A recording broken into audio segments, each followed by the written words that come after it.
I'm sitting here together with two very interesting and inspiring guests from Israel, Dr. Einat Wilf and Adi Schwartz.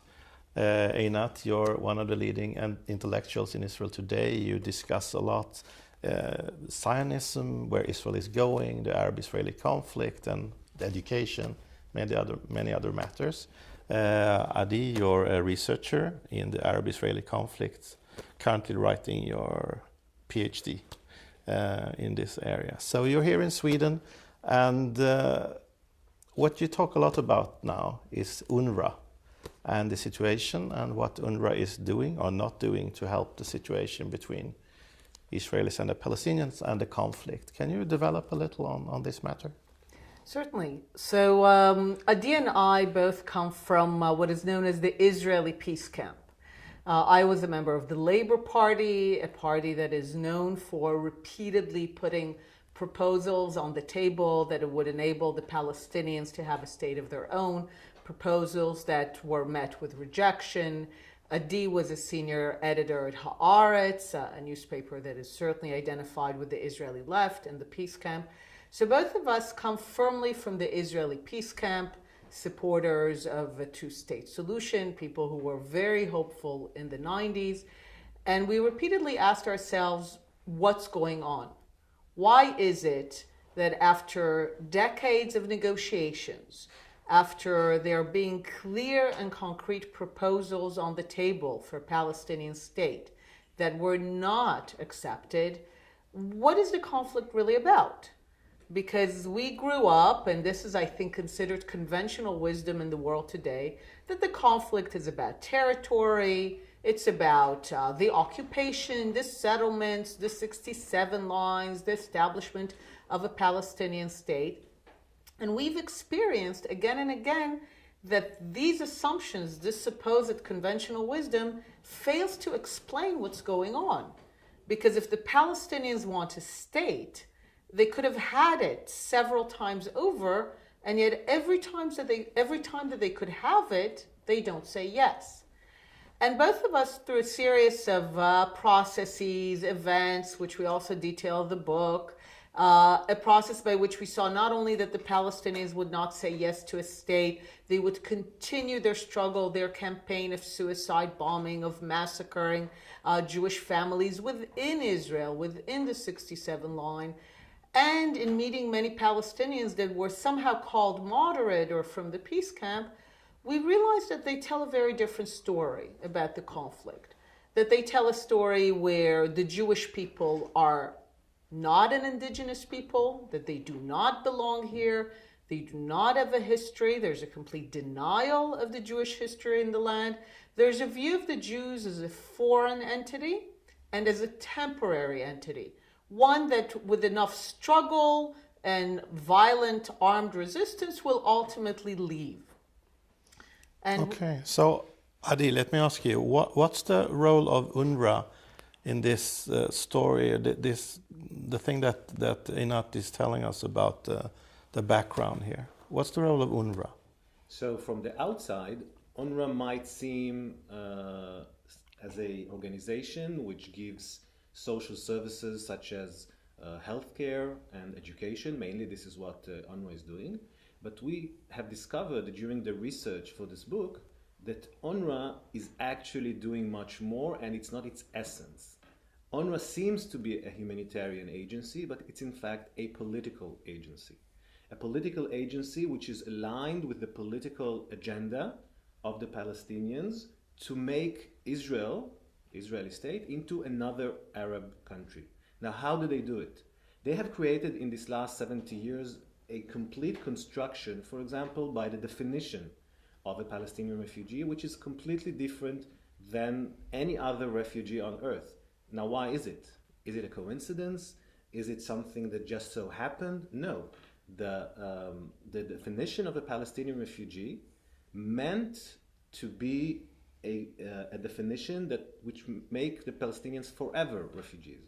So, for example, there is no cessation clause. If you look at other refugees around the world, they have a cessation clause that says, for example, if you acquire a new citizenship, you stop being a refugee. That's what a refugee means, someone who doesn't have a citizenship.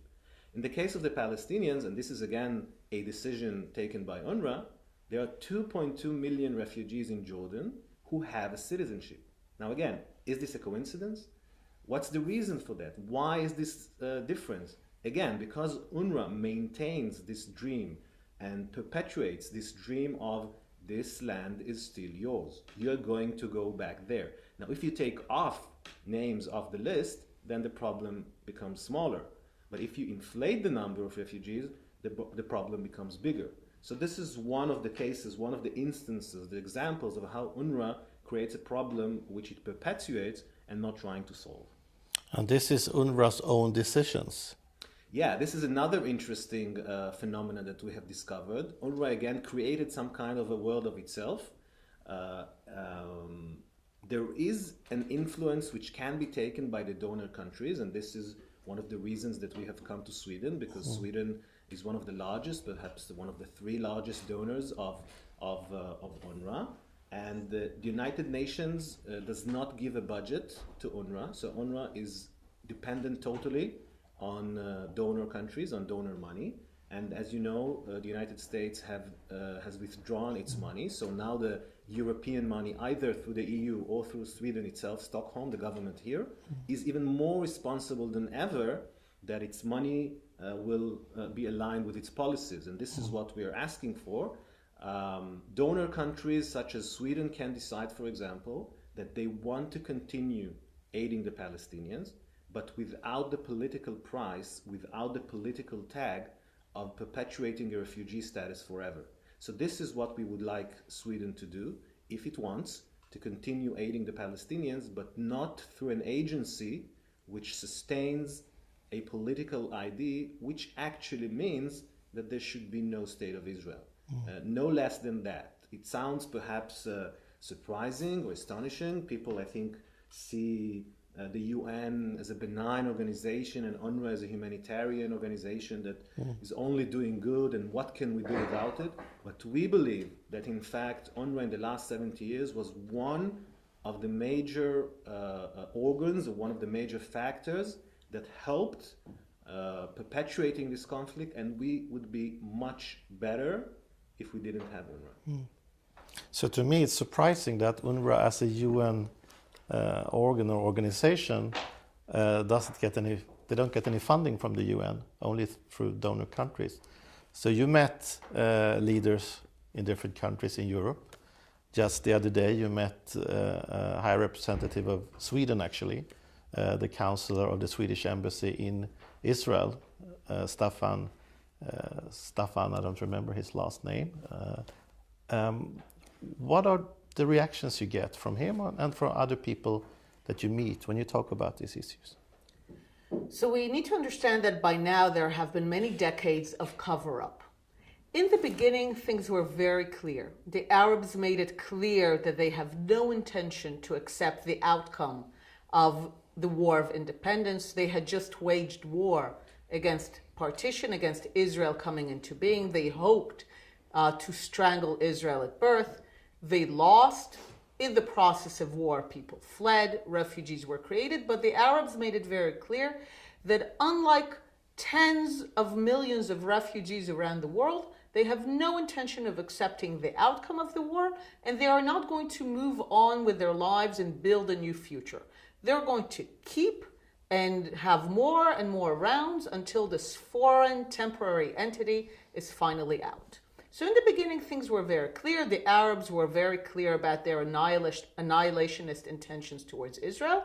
And the Western world, to the extent that it caved into it, knew what the Arabs wanted, but it had its own interests and sometimes went along with it. What we show in the book is that somewhere in the 1950s, the Western world basically understands that the Arabs are determined to continue to fight Israel, and they are determined to maintain themselves, therefore, as refugees until they defeat Israel. And they are determined that the West pay for UNRWA, the organization created to give these refugees the status of refugees, and that they're going to keep UNRWA going, and they expect the West to pay for it. And the West basically surrendered and decided to pay a bribe to UNRWA every year. Over the years, countries like Sweden joined in, and basically they don't remember the beginning. So they're not realizing that what they're doing is paying a bribe, a protection, to an entity that was designed to continue the war. They already live in a world where they think, as Adi said, that UNRWA is a social services organization that only does good. We come, especially as researchers and historians and analysts of the conflict, and we tear this mask. We take away this 70-year mountain of lies and we sweep it aside and say, look at what happened in the beginning. And people in many ways refuse to see. When you're coming to Sweden and telling them, look, your own foreign policy says you want peace. You want peace by means of two states, an Arab state and a Jewish state, like the UN envisioned, the state of Israel and the state of Palestine. That was the rationale behind the Swedish recognition of Palestine in 2014. You, Sweden, you say you want peace. You say that with one hand, but on the other hand, you're giving tens of millions of dollars every year, hundreds of millions over the decades, to an organization that makes sure that peace will never happen. You're basically telling the official government of Sweden, you're not as nice as you think. You're not as good as you think. You think you're doing good, you're actually doing bad. You're perpetuating the war. You're not even being neutral. We're sometimes even using a term that says you are effectively selling arms to our enemies. That's what you're doing because you're fueling the Palestinian belief that Israel is temporary, that they do not need to move on with their lives. And this has consequences. Yesterday, we had rockets raining on Tel Aviv from Gaza. And the reason is that the people of Gaza, 80% of them, are funded by Sweden to believe that they are refugees from Palestine. Now, if they live in Gaza, which everyone agrees is Palestine, where are they refugees from? Why are they not building Gaza? Why are they not investing in it? Why do they keep fighting? Because in their vision, Gaza is not Palestine. It's certainly not enough. Palestine is from the river to the sea. Palestine will be instead of Israel. And therefore, for them, Gaza is not a place to build their future. It's a place to use in order to make war over Israel until the day that in their mind, they take back, return to Israel, and make it an Arab state. I want to show the book we're talking about. Not yet translated into Swedish, but into several other languages. English, I believe it's currently translated into Norwegian. Yeah. And other languages as well. We hope in the continuing it with more languages, of course. So Arabic, perhaps even. Yeah, wonderful. Yeah. So what's the trend if we're talking about issue with UNRWA? In what direction are we going if you're looking at different countries around Europe and the world? When they look at UNRWA, is it changing in the direction we're discussing here? Or are they still stuck in the history of UNRWA and this is the right thing and that's it? So I think that, as Einat just said, our message is quite shocking and is quite surprising. So we cannot expect an immediate embrace and change. The Americans, in our view, have done a very good job by withdrawing the money, but the problem is that the entire message went only, we're not going to continue and fund it. But the question of why and the question of the damage that the Americans, the damage that UNRWA is doing to the peace process was somehow sidelined. So it was just a matter of, saving American taxpayers' money. This is perhaps a very internal American agenda, but in our view, it could have been used, this moment of understanding, because if you have looked at Nikki Haley and her declarations regarding UNRWA, she definitely said this is not a sustainable formula. There aren't that many refugees already. Move on. We have to solve this. If we are really in a constructive mood and not in a destructive mood, and we want peace in this region, we have to take this organization off the table. So unfortunately, the direction went too much into the money, and our hope is to bring back the core of the issue, the understanding that as long as this issue of refugees continues in the minds of the Palestinians, we're sitting now and there are 5.5 million registered refugees. Actually, we don't know the real number. But if we sit here next year, there will be 6 million and 7 million and 8. So when would be the right moment for Europe and for Sweden to come directly to the Palestinians and tell them, these people are staying in Gaza? These people are staying. Now, this is something that is a no-brainer. Everybody understands it, right? Except for the Palestinians. Our problem is that the Palestinians don't understand it, and this is the reason why they march to the fence. And I'll just give you a historical example. During World War I in 1917, there was a huge battle in Gaza. The British came from Egypt, General Allenby, and the Turks tried to stop them. And a huge battle happened in Gaza. Gaza was actually destroyed in 1917. People fled. That was a real war. That was real World War I. But after the war, the people who fled from Gaza to Hebron and to other places went back. They had an interest in building their own houses. And Gaza, slowly, in very difficult ways, in the 20s, in the 30s, in the 40s, was built again. So people who saw Gaza as their home went there and created alone their houses. There was no UNRWA. There was no, a Jewish agency did not help them. Nobody helped them. They did it alone. So how come and they managed to rebuild Gaza. Gaza by the 40s, in 1947, Gaza was a functioning city. So the Palestinians themselves, without any help, managed to do in 30 years more than they managed to do in 70 years with billions of dollars and with an aid organization who's specifically taking care only for them. So the message here is that when they see it as their house, when they see it as their own interest, they can do it even themselves. When they cannot do it, it means that they don't want to do it. Seems to me that the biggest losers here, or the biggest loser, is the Palestinian people itself. Is that correct? Or? To look at the Palestinian as losers or people who lose from this is to not understand that they are the ones who are driving it. So it's not a loss for them. For them, they say this is a cause, they think of it as justice. For them, the injustice is the creation of the state of Israel. It's not the occupation, it's not the settlements, it's the very creation of the state of Israel. And justice, as they conceive of it, can only happen when Israel is erased.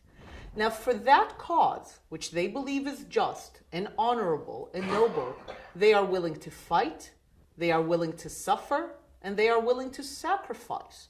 They are willing to say, generation after generation, it is better for me to suffer if I can continue to believe that in 20 years, in 50 years, the land from the river to the sea will be Arab Palestine. So they are not some passive victims as they are often portrayed in the international media. They are agents who are driving their own history. This is why, again and again, when they are presented with opportunities to have a state of their own in part of the land, but the price of having a state of their own in part of the land is that the Jewish people will also have a state. That was always the price. When they are asked since 1949 to trade sovereignty, they can be a sovereign people in the West Bank and Gaza, but the price will be to forgo taking over Israel. They will not be returned. Israel will continue to be the sovereign state of the Jewish people. When that is the price, for them, that is such a great humiliation in their mindset to let the Jewish people stay on the land as sovereign, that they prefer to say no and to continue to fight another generation. Now, to say that this is a loss is our judgment. It's not a loss. For them, they are driving it and they prefer to continue to fight. And they will only stop fighting in one of two ways. Either they win, either they manage to massacre the Jews and throw them away and then they're happy, or if, like the tens of millions of refugees around the world, of people who waged wars and lost, sometimes people who waged annihilationist wars and lost, they will understand that they lost this war and that they need to move on with their lives and that they can build a future for themselves, like Adi said, with their own energies, build a future in Gaza and the West Bank, but the Jewish people will have their state. And they will only get to that point if they feel that there is global and Arab pressure to tell them enough. Move on. Stop fighting this. And we are not with you. The reason that they still have the energy to continue is not just in their mind. They believe that the world is with them. They believe that Sweden is with them. When Sweden gives them money to an organization that has the letters UN in it, they say to themselves, it's not just me fighting to annihilate Israel. The world is with me. Sweden is with me. And when we tell that to the Swedes, that the Palestinians think that Sweden supports their maximalist vision of from the river to the sea, Swedes will say, oh, but that's not our vision. But we tell them, but that's how the Palestinians perceive your continued year-on-year financial support. And if you will not tell them otherwise, and Sweden doesn't tell them otherwise, they will continue to believe it. And Sweden has a responsibility to not tell them, to tell them enough is enough, move on. I want to continue just the same point of Einat as your question to a loss. It is not a loss of the Palestinians, it's their choice. Unfortunately, this is their choice. In the book, we discuss a very interesting chapter which happened right after the war in 1950. There was a Palestinian gentleman by the name of Musa Alami, and he wanted to help his people. Not that he was a big Zionist, on the contrary, he was not a Zionist, he wanted to take over Israel, but he was very sad that he saw people still in tents. Remember, this is 1950, so there were real refugees in real tents, needing money, food, shelter, etc. So he decided to create some kind of villages, some kind of settlements, and to resettle these people, just to give them proper housing, to give them, a piece of land that they can cultivate and grow vegetables or fruits, what they used to do back before the war. And he succeeded. There was a small village next to Jericho, which is until to this day, it's called the Musa Alami farm. But the only problem is that his people, the Palestinians, were the most vocal force against that, because they saw moving into concrete buildings as treason, because that means that they are giving up going back to Jaffa, Lid, and Ramla. Now, they were not just writing articles in the newspapers. One day, in 1955, thousands of Palestinians from the surrounding area, from the refugee camps of Jericho, so people who were themselves refugees, Palestinians who this guy, Palestinian himself, tried to help, they simply walked there and burned the entire place, because they saw this gentleman, Musa Alami, as a Zionist, imperialist, British agent, American agent, the whole package, a traitor to the Palestinian cause. This was a choice. Nobody forced them to go there and burn the place down. So they have choices, and as Einat said, the international community is responsible to help them move to another choice, because right now the choice they're making is being sponsored, is being funded.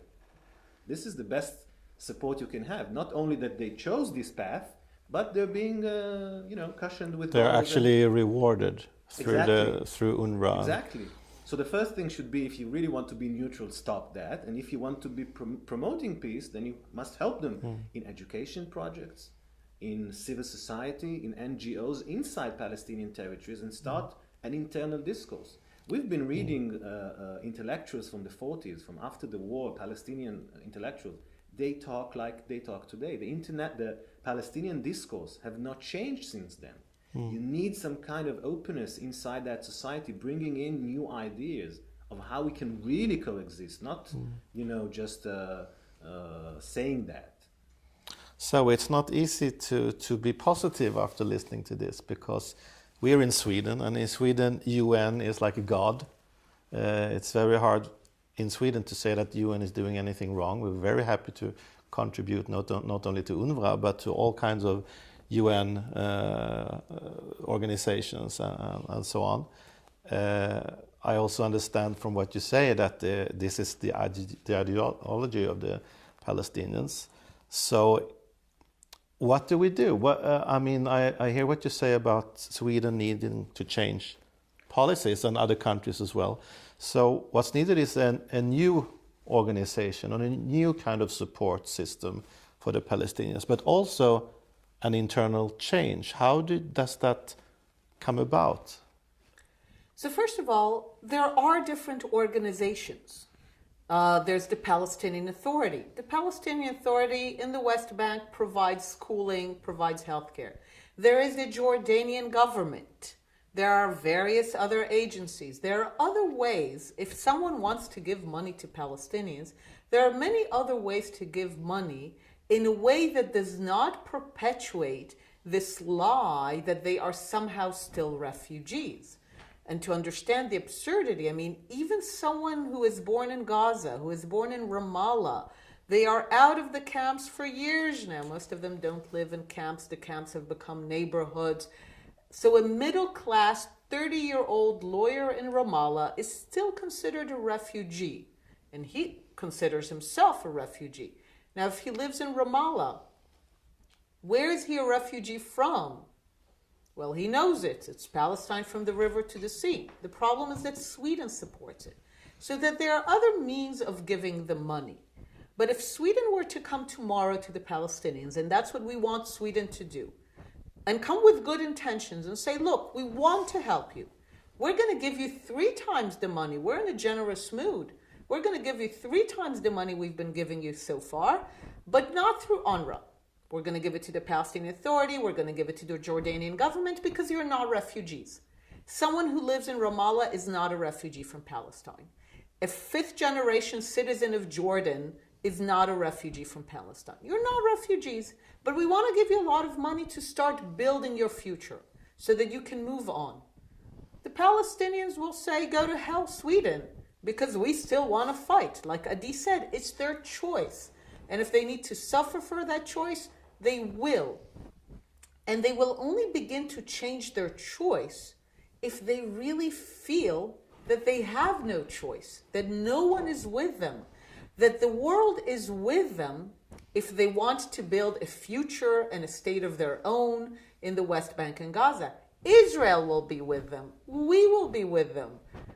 People will support them if the Palestinians come with a message, with the leadership that says, we get it, we're moving on, the Jews are here, the Jews belong here, they have rights here, we're moving on. We want a state in the West Bank and Gaza, and we're not going to demand to settle inside Israel. Everyone will be with them. But they need to hear that as long as they continue to subject the goal of having a Palestinian state to the greater goal of the Jews not having their state, they need to hear from Sweden and others that they're not with them. And we still believe that there are good intentions. Otherwise, we've been to Berlin and to Brussels and to London and to Bern to bring this message. We believe that people are not all intent on annihilating the state of the Jewish people. We think that most are not. So that once they hear logic, once they hear an explanation that tells them, look what you're doing, you're undermining the possibility of your policies, of making peace. We believe that change will be possible. Wonderful. I want to say something also which is optimistic. Yes. It might seem pessimistic, but it's not that everything is going so well right now between Israel and the Palestinians. So we're not the bad guys. We're just perhaps trying to correct it. And if you want, you can think of it as a patient lying on a bed in hospital, and the international community is trying to fix its arm because it believes that the arm is broken. But the patient is, losing his life. It deteriorates. So we are saying, listen, the problem is not with his arm. He has a heart attack. So the first minute might be, bewildering. We should find some other, method. But if you start, treating the heart attack, you might cure the patient. So right now, we should understand that we're not working on the right direction. Okay. If we change direction, understand the real causes of the conflict, understand what not should be done, not helping the Palestinian fantasies of the entire land, then we might still see improvement in the situation of the patient. Right now, the patient is dying. Wow. Well, let's hope for positive news and let's be optimistic that there will be a change. Thank you, Adi, for being here. Thank you, Einat, for coming here to Sweden. Much success in your very important work. Thank you. Thank you very much.